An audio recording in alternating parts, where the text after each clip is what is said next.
Bonsoir.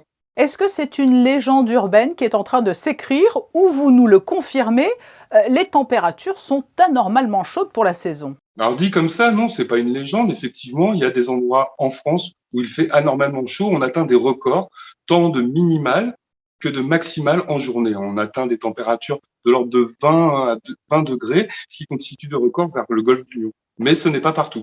Alors et pour ce qui concerne la Riviera et Monaco plus particulièrement, ce sont des températures, somme toute normales?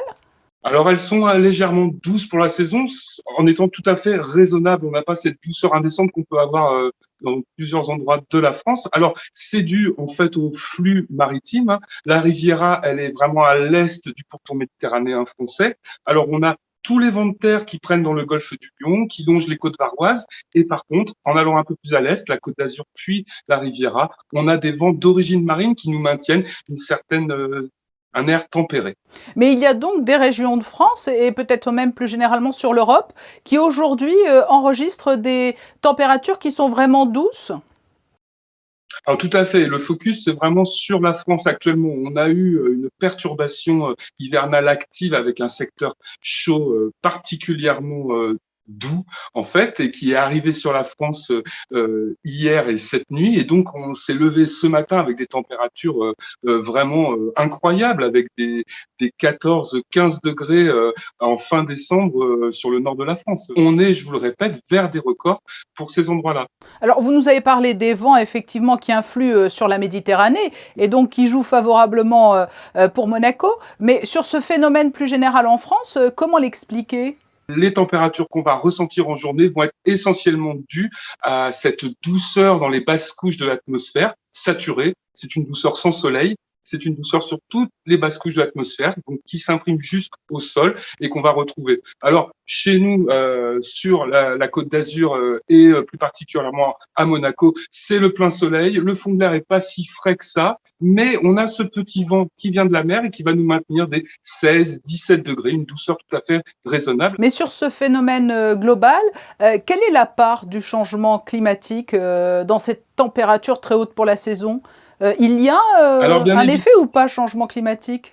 on a déjà eu de telles températures par le passé, par exemple en 1961, et puis même en revenant beaucoup plus tôt, au début du siècle dernier, on a pu observer des températures équivalentes. En revanche, avec le réchauffement climatique, ce qu'on réalise, c'est qu'on va avoir une probabilité plus importante de l'occurrence de tels phénomènes. Oui, parce que, plus généralement, hein, lorsque l'on parle, régulièrement depuis quelques années d'été le plus chaud que l'on ait connu, aujourd'hui le mois de décembre, il y a une vraie hausse globale mesurable? Si vous voulez, le mois de décembre phénoménal, c'était en 2015, c'est pas du tout 2021. Si on regarde à l'échelle de la France, on a quoi? On a 1 voire 2 degrés d'anomalie sur le mois, ce qui n'est pas fantastique, hein. Alors que par exemple en 2015, on a vu 5 ou 6 degrés. Alors c'est le réchauffement, mais il faut cette circulation météo qui va favoriser des températures élevées. Même avec le réchauffement, quand le vent il viendra du nord, on aura froid. Et très égoïstement, justement, une dernière question, pour ce qui nous concerne sur la Riviera, est-ce que cela va durer? Alors, ce qui va se passer, c'est que ce soleil qu'on va avoir clairement à l'intérieur des terres pourra être un petit peu menacé par ce qu'on appelle les entrées maritimes, que les gens de la Côte d'Azur connaissent bien, hein. Ces entrées maritimes dues à ce vent qui vient de l'origine de la mer, qui a pour origine la mer et qui va constituer des stratus, ces nuages gris tenaces le long des côtes, et il faut s'échapper vers l'intérieur pour retrouver le soleil. Très bien, merci beaucoup Olivier Proust, d'avoir accepté notre invitation pour cet éclairage sur ces douces températures que nous connaissons en cette période de fête de fin d'année. Merci, au revoir.